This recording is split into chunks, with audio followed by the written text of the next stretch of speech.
常之高興，今日請到咗我哋嘅周師傅，靚仔周師傅，周咗個頭非常之型啊！今日咁咧，其實第一個問題啦官方啲，係想問下你細個嘅時候咧，係點樣嘅契機令到你去學呢個功夫咧？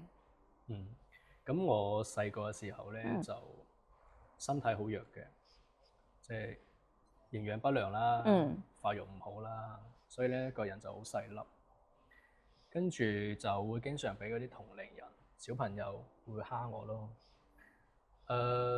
契機咧就發生喺03年嗰時，我小學3年級，跟住我師傅梁偉永，佢就去到我哋嘅小學深村小學，就去開一個叫做武術興趣班。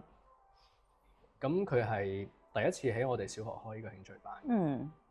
當時咧就有100幾個學生報名參加咗呢個興趣班，係啦。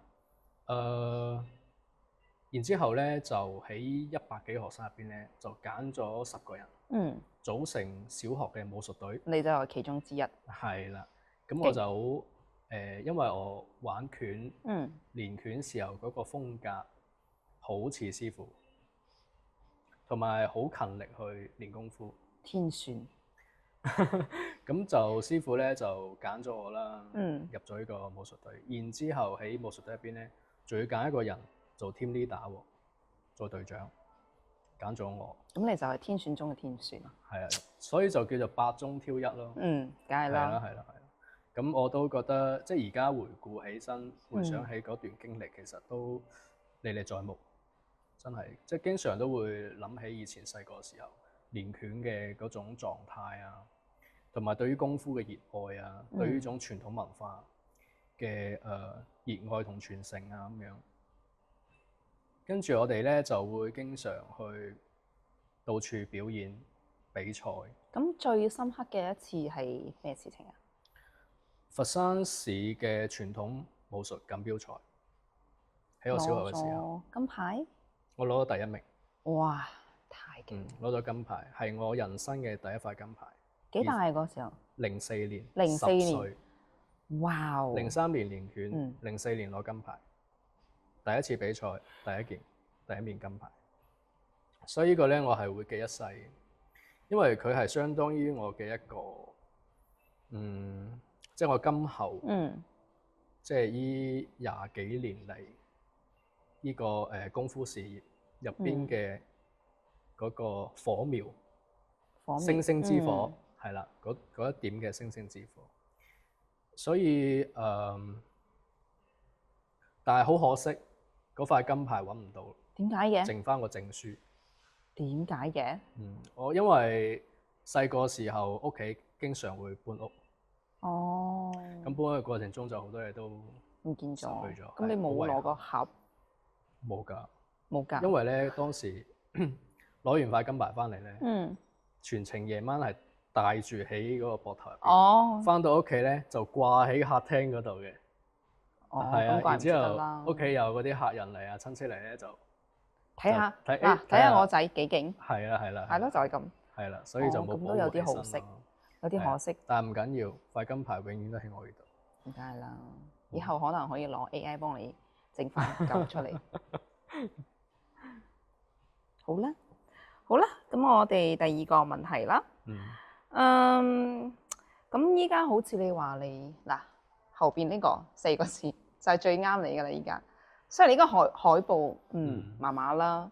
咁其實喺南拳入邊咧，蔡李佛拳係比較著名嘅。咁但係有啲人咧喺社會當中啦，或者喺網絡上邊，佢會將蔡李佛拳同埋詠春同埋其他相關嘅南派嘅功夫進行呢個對比。咁你覺得呢中間有啲咩唔同嘅地方咧？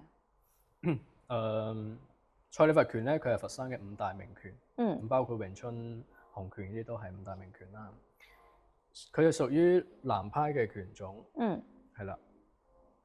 咁你話我哋同其他拳種有咩唔同？呢個就好多古仔、好多技術上邊嘅嘢可以去討論啦。譬如話有啲咩最容易俾人理解到嘅咧？手法、馬步走位，同埋嗰個實戰性，係啦。咁蔡李佛拳咧，點解叫蔡李佛？係啦，呢個名就好特別。係咯，因為覺得好似係三家合成嘅。冇錯啦，佢實際就係三家合成。咁蔡李佛拳咧就有兩位叫做祖師啦，創派嘅宗師啦，創派祖師。一個咧就係陳響，一個咧就係張洪勝、張炎。咁我武館咧就係叫做洪勝館。點解叫洪勝咧？因為祖師爺叫張炎、張洪勝。張洪勝係啦。咁佢咧就係喺1851年清朝嘅咸豐元年嚟到佛山，開洪勝館嘅。咁好早咯喎，已經。係啊，而家今年係175年。哦，都算係一個大嘅日子。大慶，我哋喺10月18號重陽節會舉辦175週年紀念慶典，全球幾千嘅弟子會過嚟佛山參加我哋呢個慶典。哇！做一個預告先。係啦。咁第時肯定要拍嘅呢個。好啊，必須要嘅。咁講翻嚟到佛山開洪勝館啦，跟住當時咧我哋係叫做佛家拳嘅，係未有蔡李佛呢個名嘅，所以咧我哋叫做洪勝佛家。點解咧？因為我哋用個掌，叫佛家掌。我比一下。呢個就係佛家掌啦。咁係啦，佛家掌咧就係有啲撻掌啊、槓掌啊、劈掌啊。呢啲好似喺動畫片入邊睇過，呢啲中國啲動畫片入邊。咁佛家嘅掌法咧就係比較狠辣嘅，係啊，招招都致命。即係話你喺電影入邊睇到嗰啲掌印啊，多數都係掌法打落去嘅，係啦。咁我哋咧就喺呢個你睇上去表面係好柔，覺得好似冇咩殺傷力，係啦。但係實際一打落去嘅時候咧，就係有風㗎啦。內力係咪？係啊，內力就啪就打入去內臟入邊，冇錯啦。所以咧，佛家嘅技術咧，喺實戰當中係特別強嘅。咁當時我哋咧就係叫做洪勝啦，就叫洪武必勝。咁寓意就係反清復明。咁而家當然唔使啦，係嘛？而家和平時代。但係咧就引出咗我哋嘅傳承嘅思想，就係愛國愛民族，反對一切嘅不公，去扶持我哋嘅勞苦大眾、老百姓一齊團結起身，愛護我哋嘅國家，愛護我哋人民，我哋嘅民族。咁呢個算唔算係一個新嘅館規咧？即係如果要入派嘅話，必須係要。即係一定要有呢個思想先可以。冇錯啦。我哋咧就有10條館規嘅。1得師，2苦練，3當頭守不善。1得師係咩意思咧？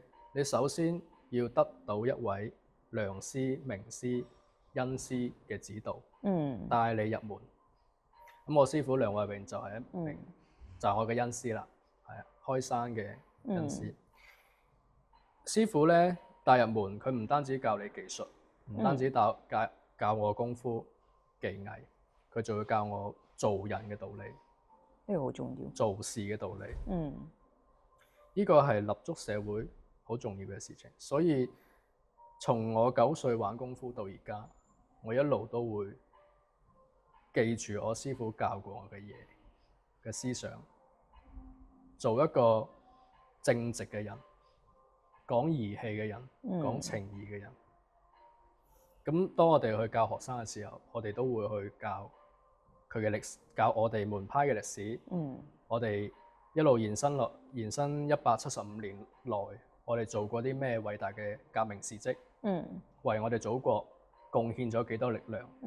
呢個好重要。冇錯啦，同埋我哋喺社會立足，無論你做事又好，你去學習又好，你都要做一個正直嘅人。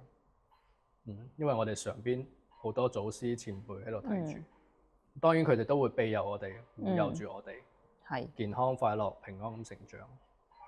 我記得睇書嘅時候咧，即係上次你俾我本書，見到你哋係有3不教，係咪啊？冇錯啦。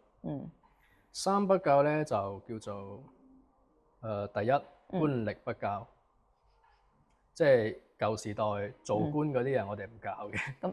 咁好啦，係啦依家係啦，唔算啦。舊時㗎嘛，係。嗯。第二土豪惡霸就不教嘅，即係當時就係叫做資本家啦，係啦，以前就叫資本家啦。咁嗰啲我就唔教嘅。第三咧就係流氓地踎不教，即係社會嗰啲下九流嗰啲人，我哋又唔教嘅。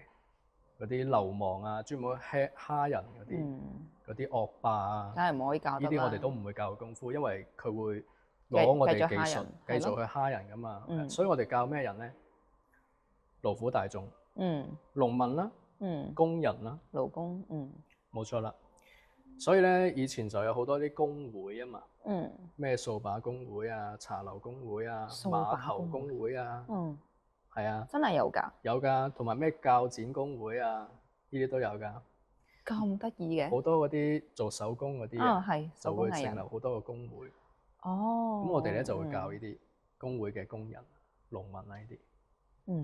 因為佢哋喺日常嘅工作入邊咧，其實都係喺度練緊功夫嘅。你有冇發現啊？碼頭工人咧，你咁樣講好似係喎，碼頭工人佢托住啊嘛，就練緊力量啊嘛，舉重相當於冇錯啦，係啦。咁踎低啊、上樓啊、爬樓梯呢啲，全部都係腳骨嚟嘅功夫嚟啊嘛。底盤要穩。啱啦，所以咧，我哋入邊咧就有好多好得意嗰種兵器啦。譬如話咧，掃把啦，拐杖啊、雨遮啦、鉸剪都得，擔挑啦。擔挑我知呢個。係啊，好多啲好得意嘅農具、鋤頭啦。都係我哋洪聖館啲兵器嚟㗎，全部源於生活，好實用。怪唔知得啦。仲有遮啦、毛巾啦。毛巾係上次試過打唔到人啫。毛巾嗰個彈嗰個力好犀利㗎。至今打唔到人喎，而家。所以我哋就會將我哋蔡李佛拳入邊啲手法啊、腳法啊、馬步走位啊，融入去呢啲兵器嘅練習入邊。咁當我哋真係遇到危險嘅時候，攆手一條毛巾就上㗎啦。隨時攞一個工具，或者係下邊坐緊嗰張凳仔，嗰個長凳、板凳，一立起就可以上㗎啦。劈人。係啊，鋤頭又係啦，全部就係直接坐上去㗎啦。遇到危險嘅時候啊。咁樣講嘅話，其實好多一啲現代嘅功夫電影入邊嘅呢啲生活化嘅工具使用啦，可能都會有啲咁嘅啟發。冇錯啊，電影咧就入邊比較出名嘅兵器遮啦，係就經常會見到啦。係啊，李連杰嗰啲電影入邊，係黃飛鴻啲電影會勾個腳啊嘛，勾腳勾頸，呢啲都好實用。咁我就最擅長就玩遮啦。哇！咁唔可以落雨天同佢出去㗎啦，呢個好牙煙喎呢個。可以睇到我以前嗰啲表演視頻，就好多都玩遮嘅。包括我嘅迪拜表演都係。嗰個睇唔到，但係我記得我睇過你一張相係攞個舞，即係武館入邊嗰個。嗰個叫藤牌碟。嗰個上次嗰個尖尖嘅嗰個，有啲似以前嗰啲漁夫舞嗰啲。你話嗰個好圓形嗰個，係啊，上次啲盾牌咁樣嘅係嘛？係啊。嗰個叫做藤牌碟，佢用藤去編織嘅。藤。單刀藤牌碟就係我哋呢個兵器嘅名稱啦。咁就係我師公何祥教俾我師傅，師傅再教俾我咁樣啦。咁再往上推咧，就係祖師爺張鴻勝佢創嘅兵器。點解會創咗兵器咧？因為佢當時創立咗洪聖館之後，就去太平天國軍隊入邊做教官教頭。當時就教咗一個兵器啦。呢個係藤牌碟，呢個係單刀，一個短刀嚟嘅。一個擋一個殺。一個擋一個殺。一個防一個攻。係防乜嘢咧？清朝嘅清兵入邊嘅騎兵。騎馬嗰啲。咁咪就要殺得好高一個角度。唔使。清兵嘅騎兵咧，佢係用槍嘅。係啊。唔係一長槍啊嘛。係啊。喺個馬上邊咁樣刺落去㗎嘛。咁嗰個盾牌有咩作用啊？擋。擋。佢嘅槍下邊係咪空咗啦？佢隻匹馬腳。馬肚就斬馬腳，劏馬肚啦，就咁樣抽上去啦。怪唔知得啦。係啦，就劏嗰個馬肚。咁馬一個人就會跌落嚟。個人就跌落嚟，跟住就劈落去啦。所以個兵器咧，單刀盾牌啲係非常之實。梗係啦，呢個係啦。咁當然而家咧，我哋就係會作為一個表演嘅兵器啦。佢亦都係我哋武館入邊一個標誌性嘅兵器嚟嘅。咁會唔會有人即係專登去做呢個叫咩啊？4個字唔記得啦。單刀盾牌碟。有冇人專登去做啊？即係有冇呢個生產線去做，定係你哋自己做？其實而家好難㗎啦。以前咧就係用嗰啲藤去編織㗎嘛。而家咧就係好難揾到嗰啲整藤嗰啲師傅啦，嗰啲手工藝者。咁點算咧？所以咧，而家好多人都係會用竹嚟代替。竹，但係會唔會就冇咁好用咧？冇錯啦。佢就冇咁實淨，因為我哋經常都會碌碟啊嘛。隔住個碟跟住碌地啊嘛，滾地一上嚟嘅時候就殺啊嘛。比較脆係咪啊？係啦，跟住一滾地啊嘅時候就會對嗰個盾牌會有損耗啊嘛。藤咧就係好襟玩嘅，但係其他材質就好難。比較韌性比較強。冇錯啦，冇錯。而家好難再揾到。咁你自己識唔識做啊？我呢個係另外一個問題，因為要揾啲老師傅先。因為始終都係要解決呢個問題嘅，應該。係啊。有趣。好啦，下一個問題啦，我哋咁我好想知，即係既然你已經打拳打咗咁多年啦，咁你依家有冇徒弟啊？當然有啦。幾個啊？幾個咧？我真係冇數過。係啊，因為咧其實嗱，徒弟同埋學生咧就有區別。咁啊唔同係啦。徒弟咧就真係當係自己最親密嘅嗰個親人咁樣去對待啦。係啦，但係學生就唔一樣。咁你會唔會有拜師嘅儀式啊？對啲徒弟會有㗎。你哋會有啲咩程序或者係嗰啲擺嘅嘢？其實就係拜師帖啊、斟茶啊、俾利是啊呢啲咁樣咯。係啊，已經簡化咗㗎啦，呢個拜師儀式。咁以前比較複雜嘅時候係點樣嘅？首先咧，你就要有見證人。打個比方，一個師傅佢有9個徒弟啦，咁師傅師母就坐中間啦。9個徒弟咧就圍住一個圈嘅，企2排。咁第10個弟子就係要呢9個人師兄9個師兄師姐要認可。點算係認可咧？咁就喺平時嘅訓練、學習過程中去了解呢個人嘅品性。咁會唔會專登去調查佢啊？其實咧就叫做有啲好奇啫。日久見人心啊嘛。咁啊係。見人心啊嘛。咁你當同呢個學生呢個叫做師弟師妹相處嘅過程中，你就會知道佢做人做事嘅風格係點樣啦。佢待人接物嘅方式係點樣啦。佢會唔會有壞嘅心眼啦？係嘛？佢嘅品德係點樣啦？你會喺日常交往當中會識別得到噶嘛？咁如果師傅師母、師兄師姐都認可呢個人嘅品性啊，其實技術咧反而唔係重要嘅嘢啦。而一個人嘅品質、佢嘅性格、佢嘅情緒，呢啲就係情緒好，冇錯啦，冇錯啦，就係考驗佢嘅好重要嘅一個 point 啊。因為技術係可以通過後天嘅練習去掌握噶嘛。係啦。但係一個人嘅品性就唔係喎。天生嘅。啱啦，其實多數都係真係天生嘅。係啊。所以咧，我哋就我師傅啦，真正嘅徒弟咧，我哋真係數得出嘅。但係學生咧，有好多啦，就真係幾千人㗎啦。如果真正數落嚟，最遠去到邊度啊？最遠去好多國家都有啦。係啊，前嗰排意大利嘅都翻嚟啦。因為早期咧，師傅喺98年、99年嘅時啦，就開始有好多外國嘅弟子嚟到佛山尋根問祖。佢哋都會啊？冇錯啦。佢哋會揾洪聖館喺邊度？我哋嘅祖師爺喺邊度？咁就嚟佛山揾我哋佛山洪聖館。跟住咧，即係我哋喺好早期嘅時候，就好多啲前輩啊，第二、第三代嗰啲師祖啊，係啊，佢哋咧就會去到國外開班教拳、開武館、開醫館、唐人街跌打館咁樣，係啦，唐人街呢啲咁樣嘅。打個比方，1920幾年嘅時候，我哋嘅第三代祖師叫劉彬，佢就去咗美國三藩市教蔡李佛功夫。當時唔叫蔡李佛，叫佛家，教佛家功夫。佛家功夫。三藩市唐人街嗰度係咩情況咧？你睇李小龍電影就知道啦，佢就去三藩市噶嘛。咁劉彬咧就係第一個喺美國呢個陸地開武館嘅老師傅啦，第一個。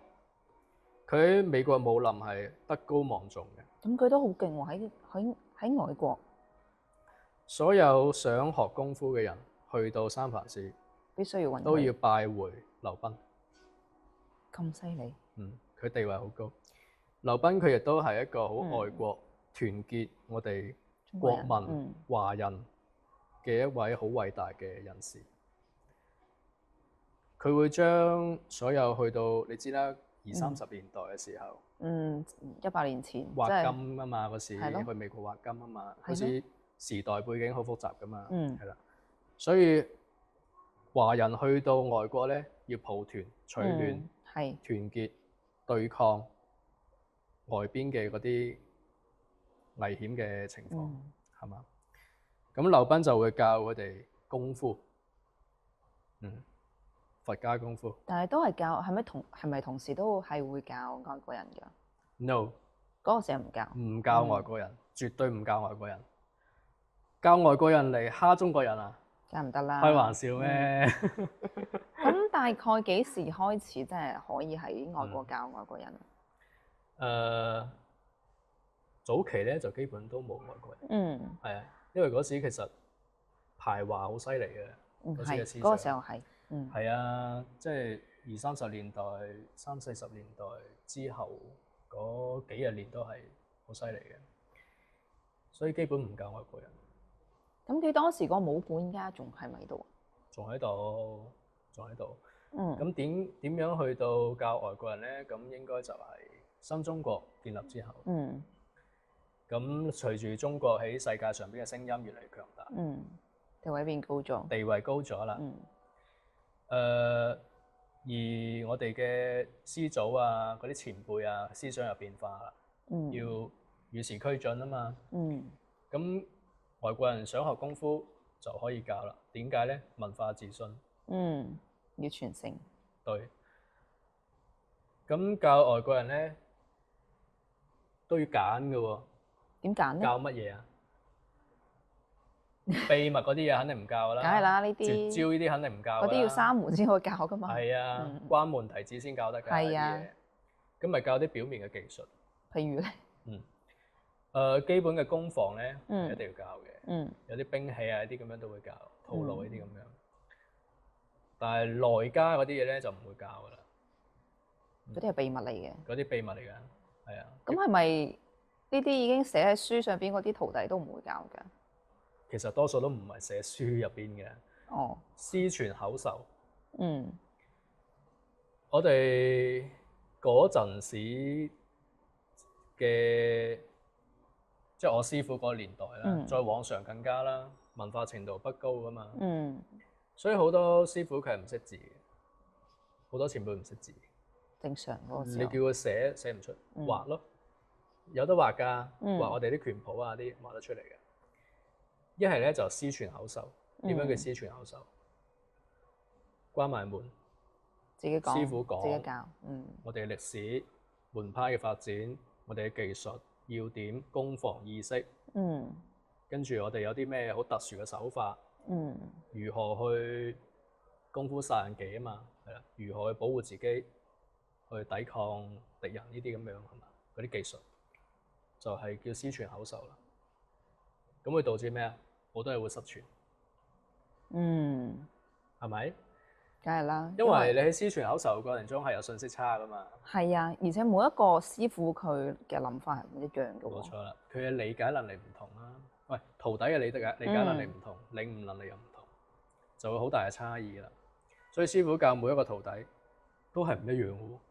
咁當呢啲徒弟再去開枝散葉、發揚光大嘅時候，仲唔一樣？又有差異性咯喎，係嘛？咁導致咩啊？導致我哋而家去教學生嘅時候，我哋都覺得哇，真係學無止境。咁你教你個學生嘅時候，會唔會同你師傅教學生嘅時候唔一樣？唔一樣。其實我多數都係教外國佬嘅，外國人嘅，係啊，多數都教外國人。咁你會教佢哋啲咩啊？好有趣呢個問題。我會教咩咧？好好奇喎呢個。功夫佢其實係一個叫做引子，係啦，一個引子。佢引出嚟嘅嘢咧，就係我哋成個中國嘅東方文化。Eastern philosophy。東方嘅智慧。Chinese wisdom。中國嘅智慧。東方嘅哲學。咁我會教佢哋飲茶喎，用筷子去洗茶杯。洗茶杯。我哋咪經常會飲茶之前要洗杯啊嘛。係啊。我教佢哋用筷子夾住個杯去洗，去啷。返屋企練下先。呢個就係你嘅技術啦。功夫就喺你嘅手入邊，手指入邊。係啦。同埋會教咩啊？我哋嘅道家思想啦。係咪？中國人嗰種思維啦，係啦。同埋一啲當然儒家啊、佛家啊呢啲，我哋都會傳播出去嘅，係啊。每個師傅嘅思想都唔一樣，佢嘅文化層面又唔一樣。咁同時會教佢哋，我哋中國唔單止有功夫，就有好多好優秀嘅非遺文化。你仲會教啲咩啊？譬如話，其實唔係話教啦，而係同佢講我哋嘅古仔，中國故事咯，非遺嘅故事。係啦，呢個時候佢哋會好感興趣嘅，佢哋會好憧憬嚟到中國親自過嚟，感受體驗我哋嘅非遺，同埋我哋嘅飲食啦、人文啦、民族啦，唔同民族都有自己嘅古仔㗎嘛，自己嘅一個圖騰文化又好，佢嘅歷史文化又好，服飾嘅文化又好，所以中國傳統文化係真係好多嘢可以傳播出去。咁你依家最遠嘅學生去到邊度？我都係南美洲㗎啦。南美洲最遠嘅話，咁就係阿根廷。哇！有啲冇辦法。係啊。想像嚟緊咧就仲有墨西哥啦、意大利、法國都有學生聯絡緊我㗎啦。一係就佢哋嚟佛山揾我教佢哋，一係咧就我出國教咯。而家 plan 緊啦。咁其實有啲外國嘅學生點揾到你㗎？ Instagram、Facebook。你自己發嘅，跟住揾到你定係？我好早我就玩 Facebook、Instagram 㗎啦。跟住仲有會有好多其他人幫你發係咪？好多，非常之多。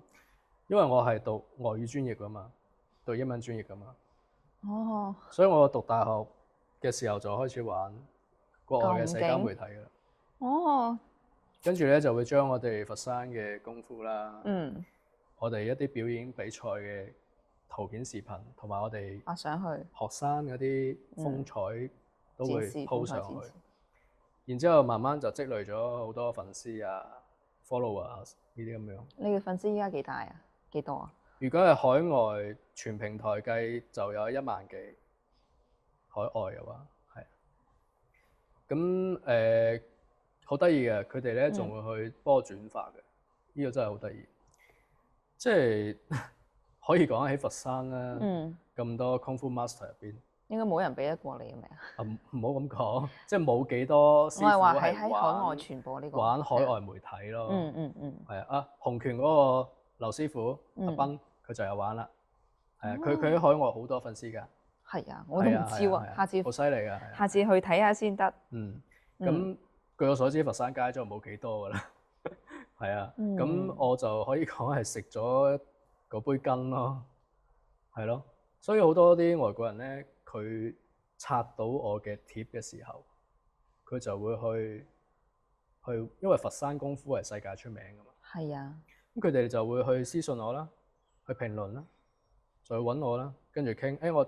我好想去佛山學功夫，你可唔可以到時帶一帶我，或者係介紹我去邊間武館咁樣？因為佢哋唔一定學蔡李佛噶嘛，佢哋想學其他，冇問題㗎。天下冇臨時一家，佛山冇臨時一家。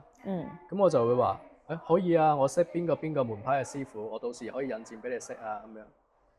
好得意嘅喎，佢唔係跟我玩蔡李佛，佢跟其他師傅玩拳。咁我變成一個咩角色咧？中介。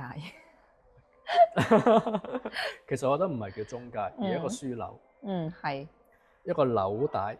係個渠道，因為唔一定所有人可以揾到其他師傅。冇錯啦，好多師傅佢係唔識英文啦，或者係冇時間去玩社交媒體啦，或者本身自己尤其國外喎。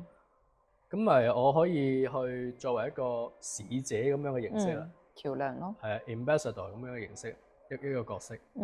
係咯，一個橋梁。冇錯，一個橋梁。係啦。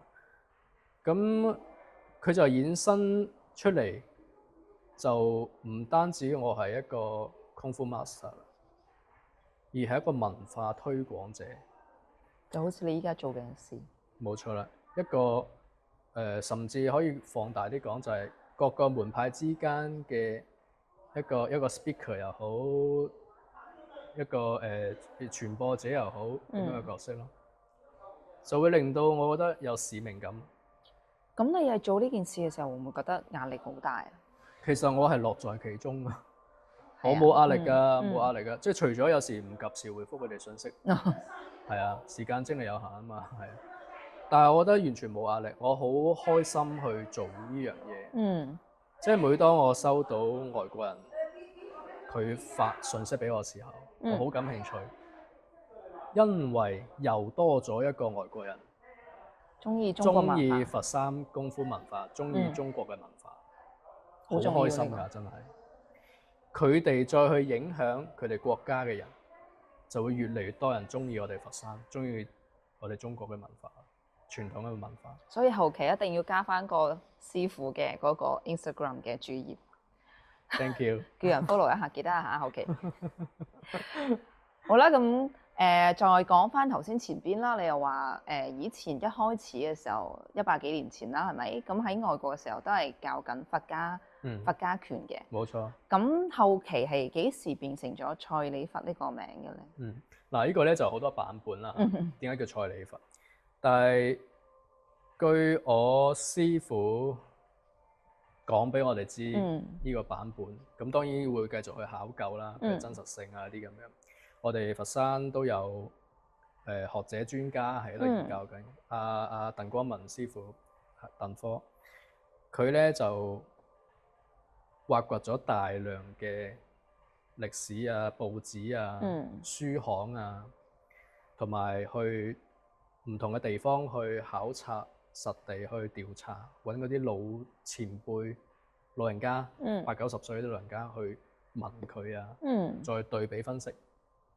但係量嘅數據分析，咁得出咗一個版本，就話係民國時期，咁當時咧就係叫做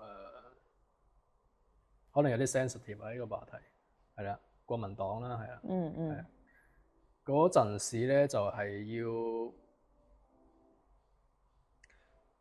要某種原因啦，叫做團結武林啦嚇，係啊，叫團結武林。咁就將我哋呢支水，佛山呢支水，洪聖呢支水，同埋新會蔡李佛嗰支水，咁啊，大家團結起身啦，叫蔡李佛。因為你哋玩嘅入邊技術入邊有蔡家、李家同佛家嘅嘢，三家融合成一派，叫蔡李佛拳啦。就咁啊？係啦。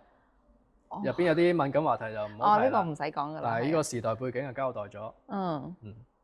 咁又有啲有趣喎，好有趣啊！意外係啦，跟住就其實有個好處嘅，你會更加容易去團結國內外嘅同門。大家都係叫蔡李佛，我哋就一齊去發揚光大啦，唔好爭乜嘢啦。但係你哋會唔會爭嗰個創始人啊？係邊個？我哋供奉嘅咧就係張炎、張鴻勝，但係咧我哋係尊敬陳響始祖嘅，我哋係尊敬佢嘅，亦都會參加始祖拳會啊、響公會啊嗰啲香港生活嗰啲活動，我哋都會參加嘅。咁你好似你頭先講，你話10月份嗰個活動啦，咁係咪所有蔡李佛嘅，無論係邊一支嘅都會一齊？都會邀請。係啊，即係其實而家我哋和平時代咧，係要將一個門派去發揚光大，係需要好多力量嘅支撐嘅。如果呢個時候仲爭乜嘢啊，咁冇必要啦，係咪先？即係大家相互嘅扶持，相互嘅 respect 尊重，咁樣我哋呢個派先可以做大佢嘛。再加上咧尤其喺外國啦，蔡李佛好出名嘅。點解咧？其實好出名喺外國，東南亞、歐洲、美洲，尤其喺美國，蔡李佛好出名，因為打得，所以好多而家玩 MMA 啊、UFC 嗰啲，你見到好多蔡李佛手法喺邊嘅。我怪唔知得會有少少啊，覺得有啲哨錘啊呢啲咁樣，就係喺 UFC 啊入邊有經常見到。哨錘就係我哋呢個叫哨錘啊嘛。同埋呢啲咁樣插錘呢啲。我記得你哋有個口訣，係咪10個字啊？定係幾個？穿拿掛哨插，盤級拋撞鞭。咁就係我哋嘅基本嘅手法啦。係啦。展示下。咁一般應該10招之內可以打到人啦。應該。唔使。應該都撐唔到㗎。唔使10招。咁如果打即係持久戰咁樣，好似火遮眼電嘅入邊就打個幾鐘啦，係咪先？係啊，謝苗嗰啲咁樣。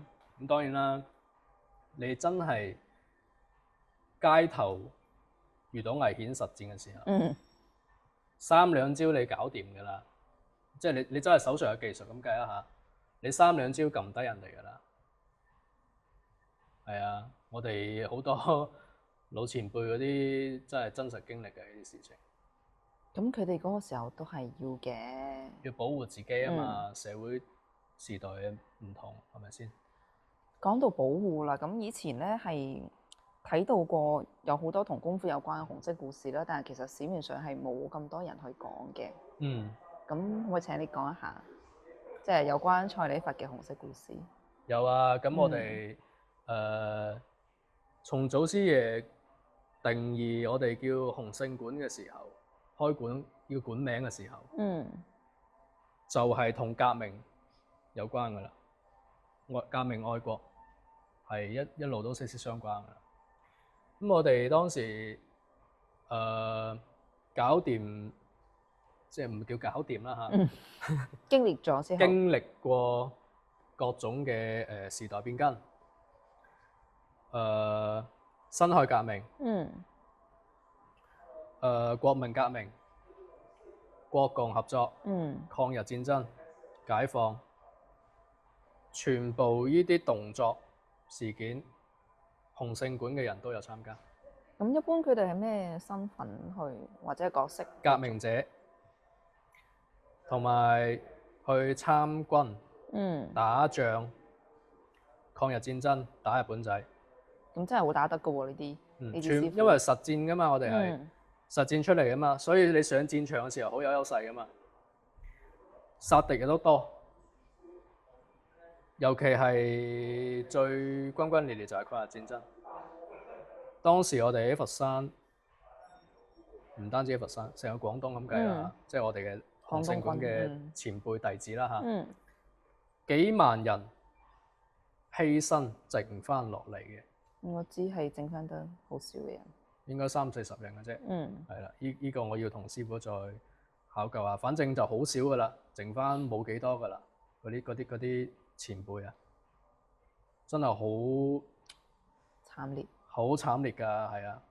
但係我覺得嗰個精神啊，係好值得尊敬去敬佩咯，值得我哋學習咯。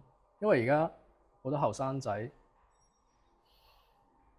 佢哋係唔知道呢啲古仔嘅，係因為冇人講，真係冇人講。係啊，但係我哋教我哋嘅學生，包括我去教外國人嘅時候，我都會講呢啲係真實嘅歷史，係證明我哋係有血性嘅洪聖館弟子。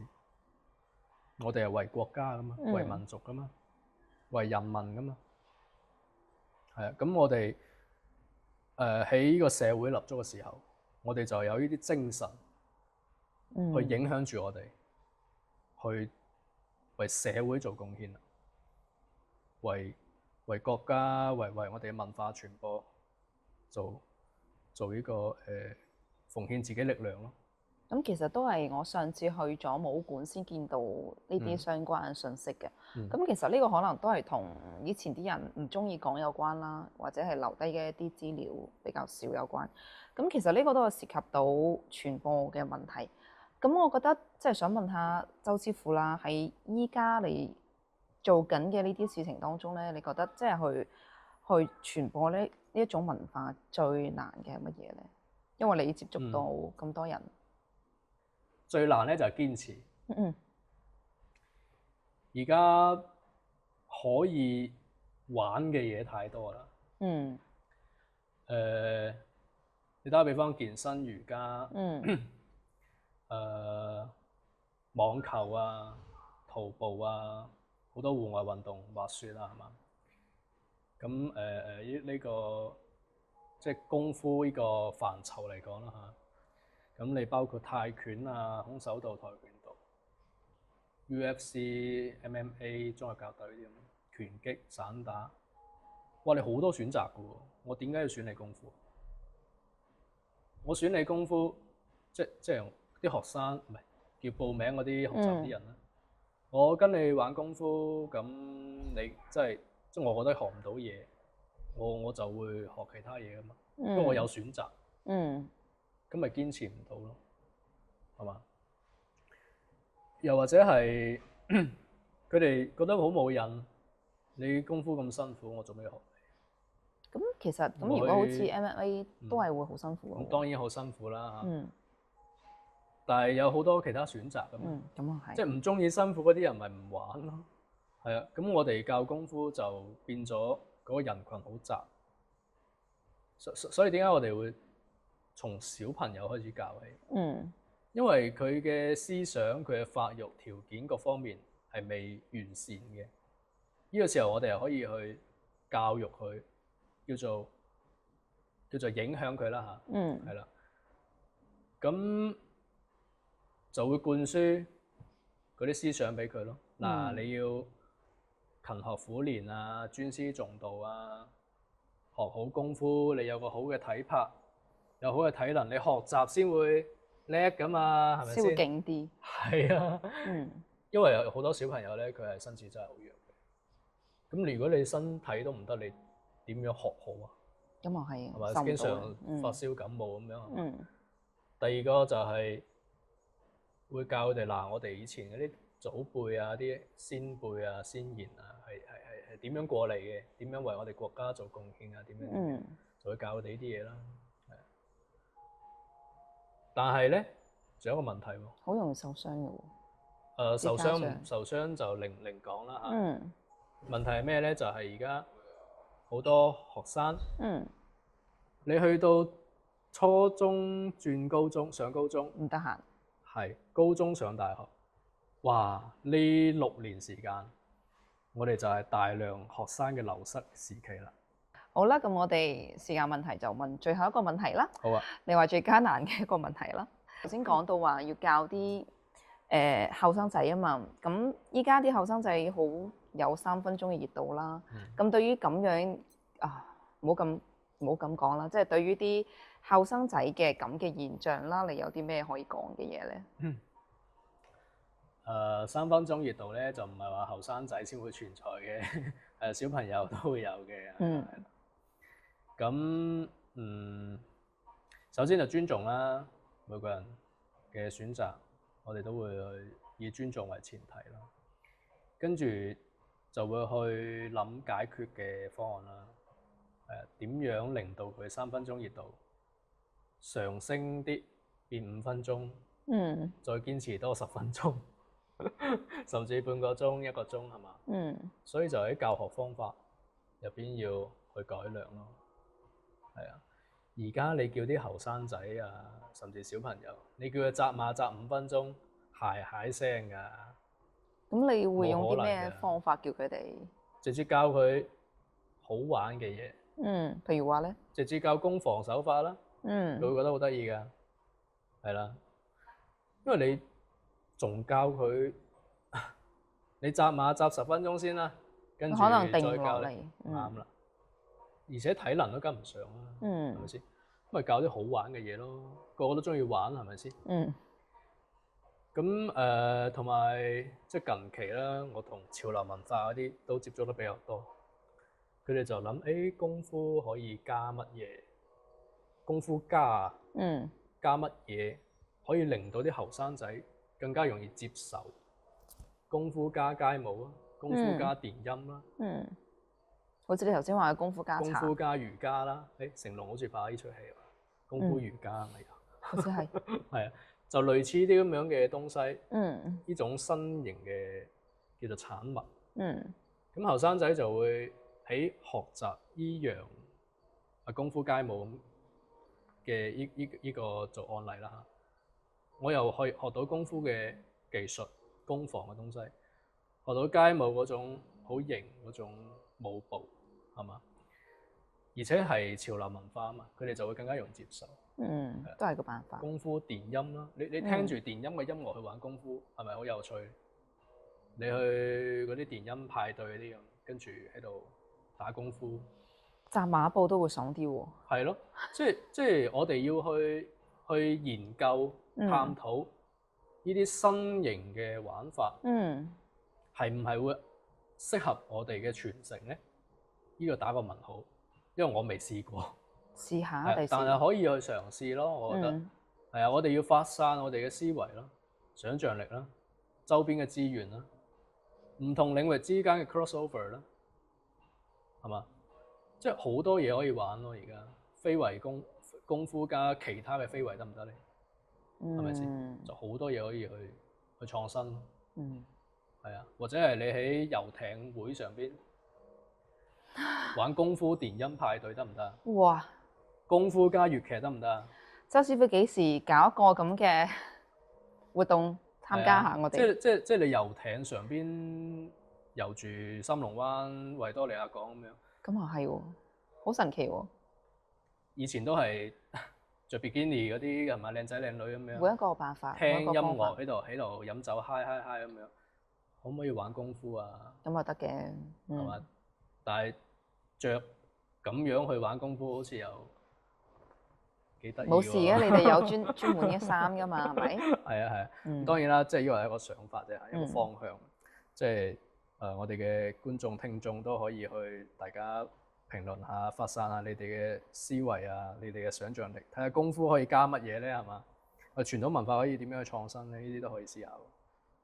咁我哋就留一啲懸念啦。好啊！我要祝我哋嘅周師傅今日生日快樂！一個唔小心知道咗今日我哋師傅咧係生日喎，非常之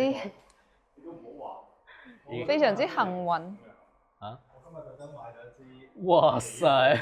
送俾你，諗住做一個 ending gift 嚟嘅。哇！咁而且係多謝晒，飲酒嘅係。多謝晒，多謝晒。多謝晒白老師，多謝晒 Joe， 多謝晒我哋嘅觀眾朋友、聽眾朋友。大家如果係睇到呢個位置嘅時候咧，就可以share 啦、comment 啦、like 啦，跟住就 follow 我哋啦。當然係可以 follow 阿周師傅嘅號，或者從周師傅度 jump 過嚟我哋粵界文化呢一邊嘅。OK， 好，我哋下期節目再見。